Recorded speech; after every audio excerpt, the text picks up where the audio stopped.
สบายดีเนาะมื้อนี้ก็สิมาเว้าเรื่องการสมัครเนาะว่าบางคนก็บ่เข้าใจว่าสมัครจังไดวิธีสมัครก็ง่ายๆ3ขั้นตอนเท่านั้นเนาะใครที่แบบได้เบิ่งคลิปนี้แล้วเนาะคลิปการสมัครอะสมมุติถ้าได้เบิ่งแล้วก็เข้ามาเลยอันนี้มันซีซั่น1เนาะหาก็เริ่มสมัครแล้วเนาะใครที่สมัครก่อนก็ได้แข่งไวแน่เนาะอันนี้เนาะลิงก์สมัครเนาะตัวนี้เลยถ้าให้เบิ่งคลิปการสมัครการแข่งขันนี่มันจะมีเพิ่มเติมอยู่มองนี่เจ้าว่าสิคลิกเพิ่มเติมเนาะถ้าอยู่โทรศัพท์เนาะแล้วก็คลิกตัวนี้ตัวที่1เลยสมัคร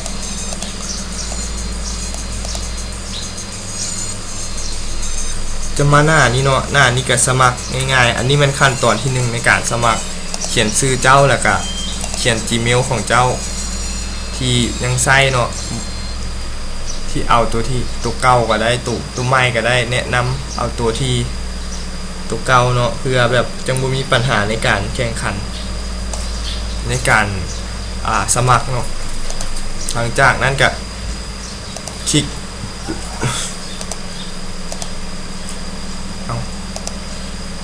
แล้วมันสิมาหน้านี้เนาะก็ขั้นตอนที่1ก็เรียบร้อยแล้วเนาะแล้วเสร็จแล้ววันนี้ขั้นตอนที่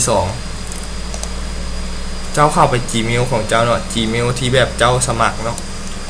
แล้วก็ถ่าย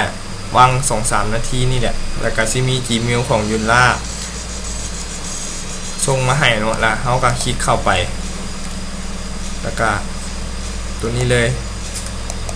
แล้วเฮาก็คลิก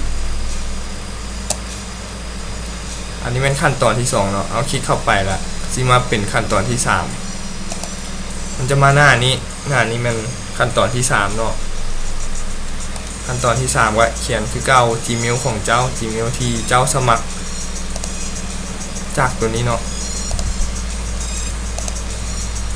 เขียน Gmail แล้วก็รหัสผ่านถ้ามี3อันก็เขียนรหัสผ่านอีกบาทนึงแล้วเขียนแล้วก็บีบอันสีแดงๆเนาะล็อกอินเนาะแล้วสิมาหน้านี้แปลว่า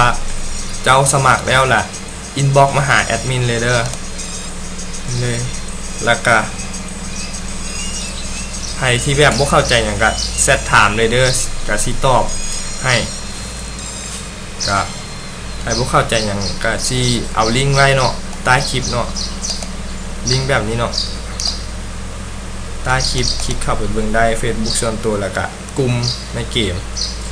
แล้วก็ให้ข้องใจอย่างก็ถามได้เลย